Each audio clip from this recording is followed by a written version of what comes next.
بسم اللہ الرحمن الرحیم۔ السلام علیکم رحمۃ اللہ وبرکاتہ۔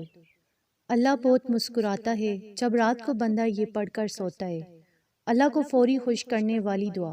نبی پاک صلی اللہ علیہ وآلہ وسلم نے فرمایا کہ اللہ پاک اس وقت بہت زیادہ خوش ہوتے ہیں جب اس کا بندہ یہ دعا پڑھتا ہے، یہ کلمات پڑھتا ہے۔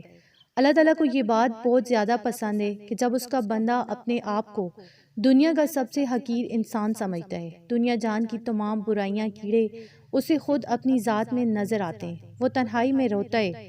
حضرت انس رضی اللہ تعالیٰ عنہ سے روایت ہے کہ رسول کریم صلی اللہ علیہ وآلہ وسلم نے فرمایا کہ اللہ تعالیٰ فرماتے ہیں کہ اے آدم کے بیٹے، جب تک تم مجھ سے دعا کرتے رہو گے اور مجھ سے امیدیں وابستہ رکھو گے تو میں تم کو معاف کرتا رہوں گا، جو گناہ بھی تم نے کیے ہوں گے، اور مجھے کچھ پرواہ نہیں تم نے کتنے گناہ کیے۔ اے آدم کے بیٹے، اگر تیرے گناہ آسمان تک پہنچ جائیں پھر بھی تم مجھ سے معافی طلب کرو تو میں تمہیں معاف کر دوں گا، اور مجھے کچھ پرواہ نہیں۔ اے آدم کے بیٹے، اگر تم زمین کے برابر گناہوں کے ساتھ مجھ سے ملاقات کرو گے، لیکن جب تیری مجھ سے ملاقات ہو تو میرے ساتھ کسی کو شریک نہ ٹھہراتا ہو تو میں تیرے پاس ان گناہوں کے برابر بخشش کے ساتھ آؤں گا۔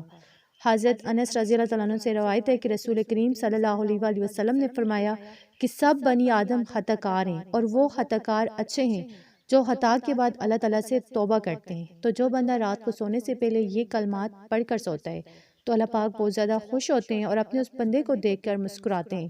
تو سونے سے پہلے پورے دل سے ان کلمات کو، اس دعا کو لازمی پڑھ کر سوئیں اور اپنے مہربان رب کو راضی کر لیں۔ استغفر اللہ الذی لا الہ الا هو الحی القیوم واتوب الیہ۔ تو اگر آپ کو ویڈیو اچھی لگی، اسے آپ نے لائک کرنا ہے، شیئر کرنا ہے اور چینل کو سبسکرائب کرنا ہے۔ جزاک اللہ۔